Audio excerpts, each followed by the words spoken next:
saber que Sant Miguelito és un municipi que està aïllat de la capital del país i que pateix, per tant, unes condicions d'extrema pobresa per part d'una gran majoria de la seva població. Per tant, què cal fer?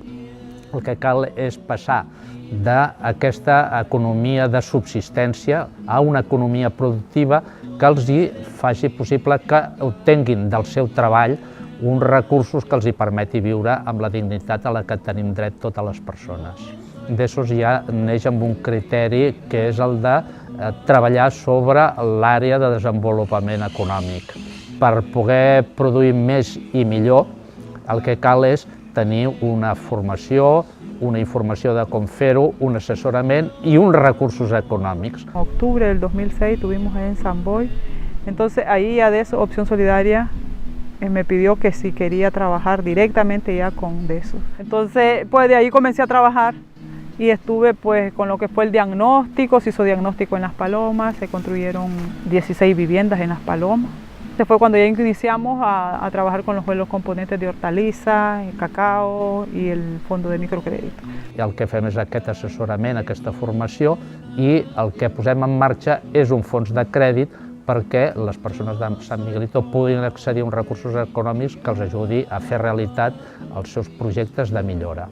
Aquest se sotmet a una comissió de concessió de préstecs que està composada per líders de les comunitats, líders escollits per les comunitats, que conjuntament amb els representants de DESOS són els que avaluen si el projecte està bé, si la persona o família que demanda el crèdit compleix els requisits que marca el reglament que tenim de concessió i té a nivell personal o familiar gaudeixen de la consideració de la seva comunitat de que sí retornarà el crèdit. A ver, desde el 2007 que iniciamos con el fondo de crédito, no hemos tenido que hacer ni un solo saneamiento de cartera, la gente ha pagado, porque a través del crédito el productor ha venido mejorando su área tanto de agricultura como de ganadería. Con el fondo de crédito nosotros hacemos la caracterización de la finca. Entonces al productor se le designa áreas, las áreas que son para ganadería y que no sigue extendiéndose a otras áreas más. Lo único que le orientamos es a que tecnifique esa área. A ver, se le da crédito al productor, pero con condiciones.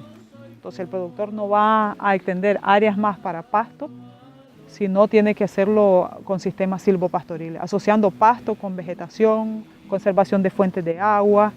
Associem a cada crèdit un compromís de reforestar, de dir, molt bé, tu tens una finqueta, aquest terreny està parcialment deforestat, doncs mira, compromís, has de reforestar tant. Eso ha contribuido en gran medida a que el proceso de deforestación también vaya disminuyendo.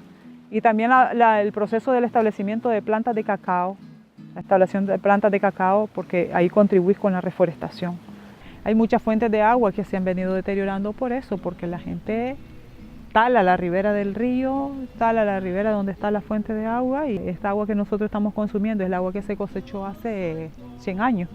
Entrem en una nova etapa, que és dir, ara hem de constituir una cooperativa que procuri aglutinar en aquestes famílies de les comunitats per posar en conjunt les seves produccions per poder ajudar-se a produir millor, a produir més quantitat, a produir de manera diversificada, una agricultura diversificada i a comercialitzar els excedents que tinguin perquè els ajudin a millorar la seva vida.